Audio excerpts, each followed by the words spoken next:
نشوفوا دابا الخاصية الثانية في الترتيب والضرب. نديرو باء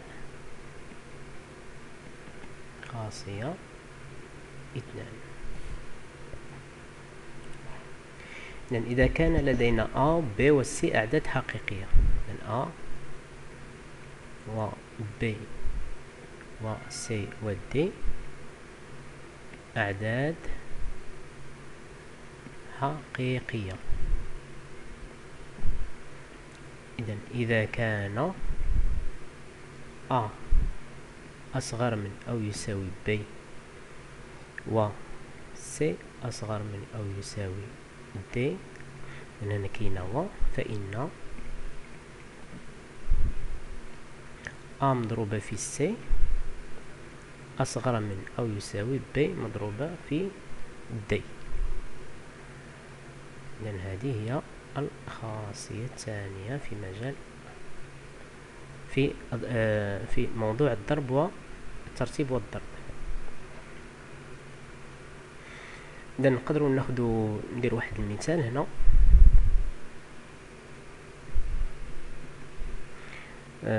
مثلا عندنا ناخذ مثلا A تساوي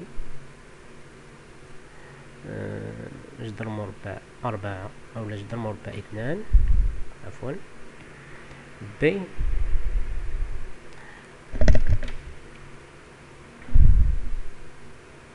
إذن B تساوي جذر مربع 6.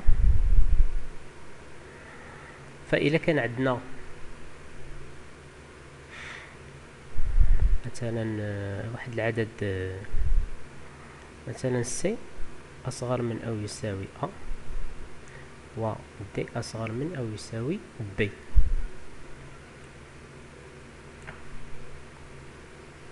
إذن في هذه الحالة الضرب ديال هاد العددين C و D غادي يكون أصغر من الضرب ديال العددين A و B، يعني أن C مضروبة في D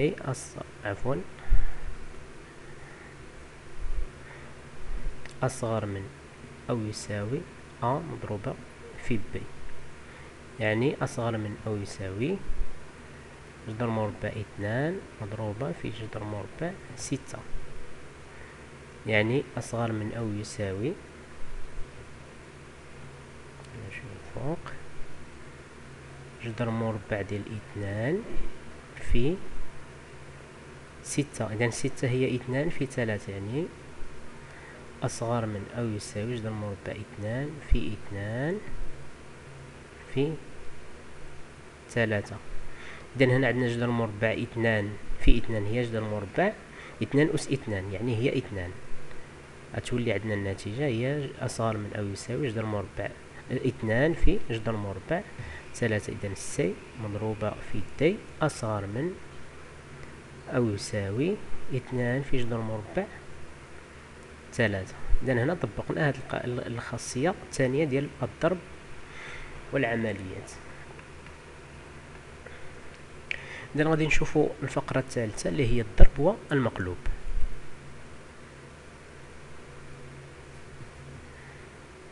ثالثا الترتيب والمقلوب. الترتيب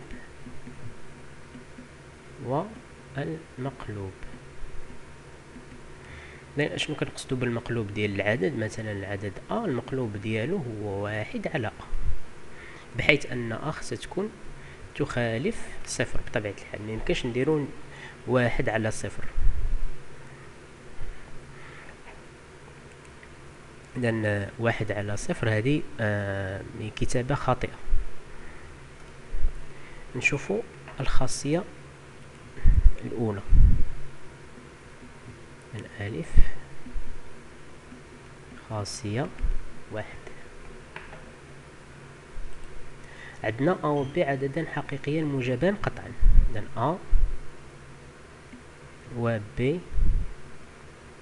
عددان حقيقيان موجبان قطعا.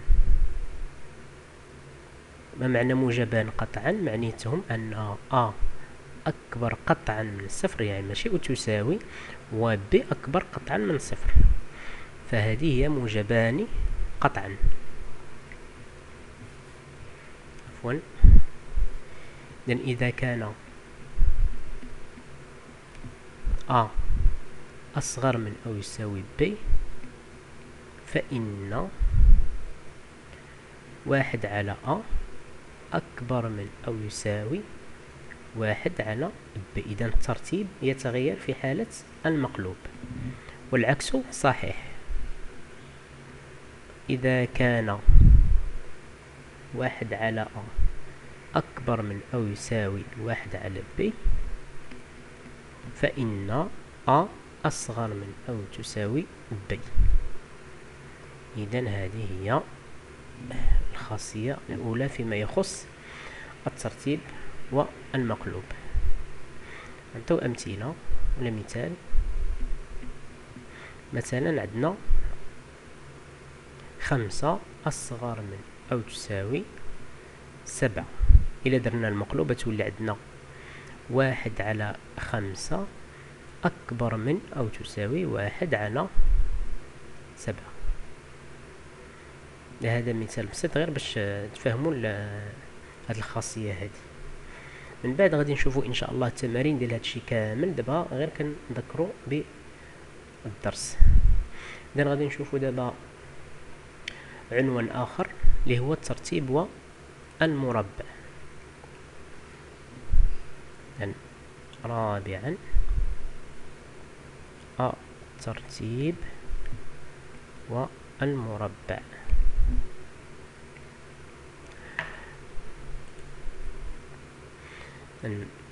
نشوفوا الخاصية ديال الترتيب والمربع.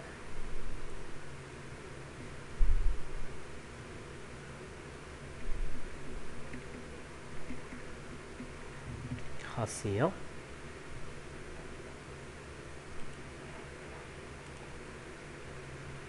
إذا عندنا أ و ب عددان حقيقيان.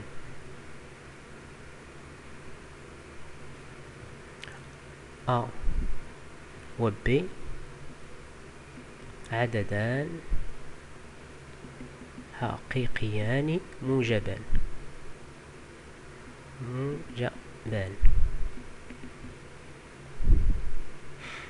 إذا كان أ أصغر من أو تساوي ب، فإن أ أس 2 أصغر من أو تساوي ب أس 2.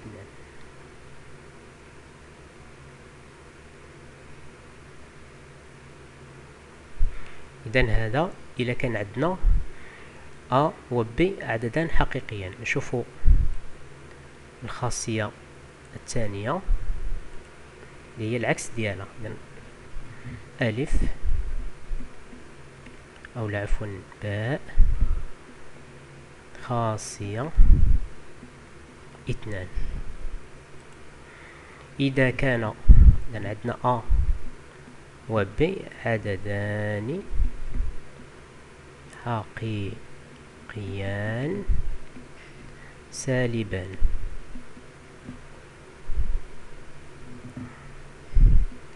إذا كان أ أصغر من أو تساوي ب، فإن أ أس 2 أكبر من أو تساوي ب أس 2. هذه في حالة إذا كانوا عندنا أ و ب سالبا، يعني أصغر من أو تساوي 0. لأن هذه الخاصية الثانية. شوفوا أمثلة.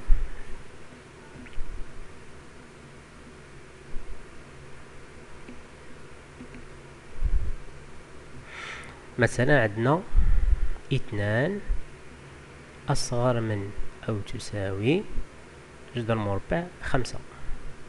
جذر مربع 5. إلا ضربناهم بجوجهم في نفسهم، يعني إلا درنا المربع تولي عندنا 2 أس 2 أصغر من أو تساوي جذر مربع 5 أس 2.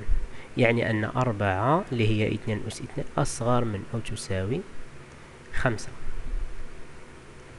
في حالة ما إذا كان عندنا الأعداد سالبة، مثلا عندنا مثلا عندنا ناقص 3 و ناقص 4. إذن ناقص 4 هي أصغر من أو تساوي ناقص 3. إلا درناهم جوج أس 2 شنو كتولي عندنا؟ ناقص 4 أس 2 أكبر من أو تساوي ناقص 3 أس 2. إذن طبقا لهذه الخاصية الثانية، يعني أن 4 أكبر من أو تساوي 3. إذن هذا فيما يخص الترتيب والمربع. نشوف دابا فقرة أخرى اللي هي الترتيب والجذر مربع. خامسا الترتيب والجذر مربع. من خاصية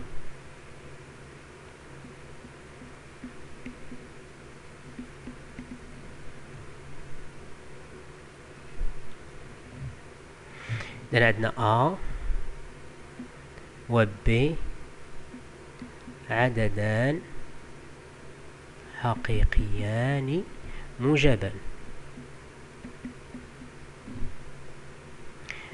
إذا كان A أصغر من أو يساوي B فإن جذر مربع A أصغر من أو يساوي جذر مربع B، والعكس صحيح. إذا كان جذر مربع A أصغر من أو تساوي جذر مربع B فإن A أصغر من أو تساوي B. إذن هذه هي الخاصيات ديال الترتيب والجذر مربع.